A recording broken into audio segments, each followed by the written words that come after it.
So let's go ahead and jump into starting with that ALCS, since we've got a game one here, gentlemen. Series price for the Astros, minus 215, and the Yanks, plus 180. In this game one, we've got minus 205 for the Astros with Verlander on the mound, and the Yanks plus 172 on that money line with Tyone going for them. So kick things off for me, Nate, and tell me where you're starting. How do you like that series price and obviously that game one as well?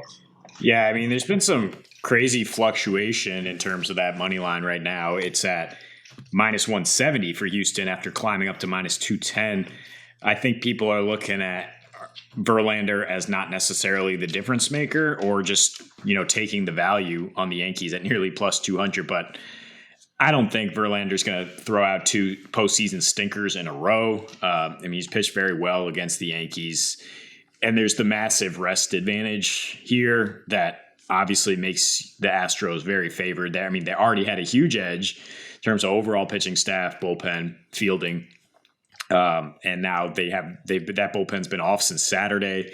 Obviously, the Yankees had to travel after winning last night.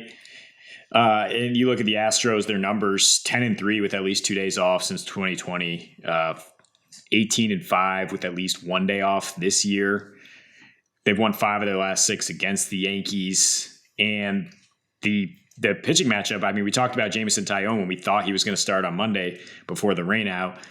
He has not been as good this year. I mean, his record might indicate he pitched well, but you look at the swinging strike rate, it's dropped considerably. The fastball rating has dropped huge from plus 12 to minus 4 in 1 year. And Houston hits him really well. I mean, you look at their 3 big bats. Alvarez and Bregman are both 2 for 6 with a homer.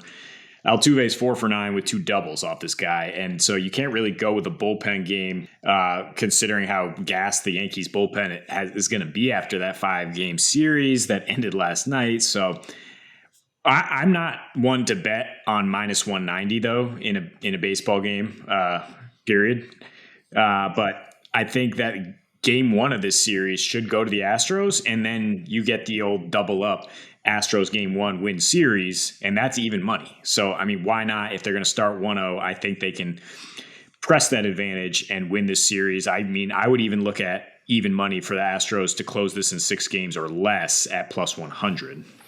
Yeah, this morning I saw plus 170 for the Yankees for game one. I was a little bit interested in that, but looks like so were sharp people in the market who got rid of that number. So it's no longer available.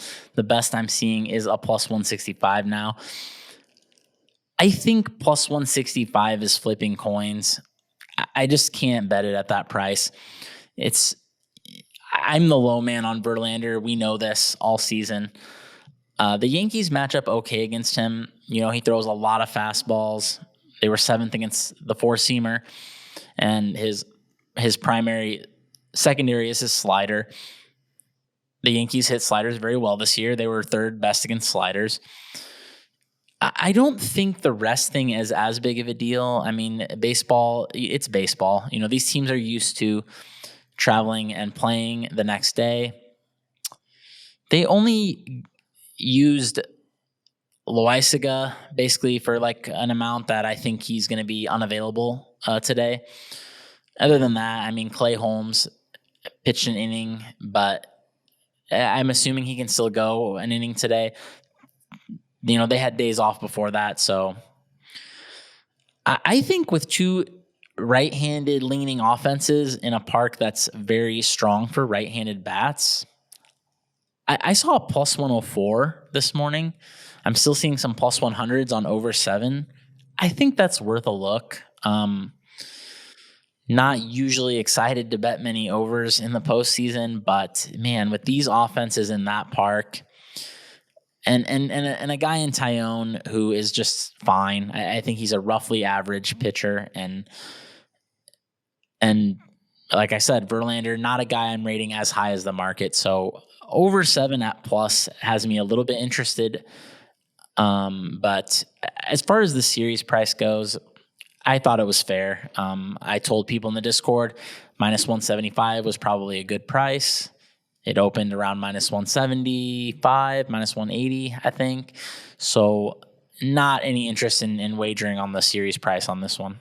Yeah, I would feel all of that. It's funny that you faded Verlander pretty much from start to finish the whole season, and then finally got that bad start from him in the playoffs when it came around. You keep hitting it, you'll finally get something right there, right? I do agree, though, that this is not the best matchup for him. I would be a little bit worried, at least after we saw him break down in that other matchup in this postseason. So I do think that this tonight, I like the over angle that you're talking about here, Mo. I think there's a little bit of value there based on the fact that, the last two series, especially for, that Cleveland series for the Yanks, obviously Cleveland didn't really come along for the ride in scoring runs in the games that they lost. So I think that's another good opportunity here to get this at a lower total than it might turn out to be after we see a few runs scored in this series.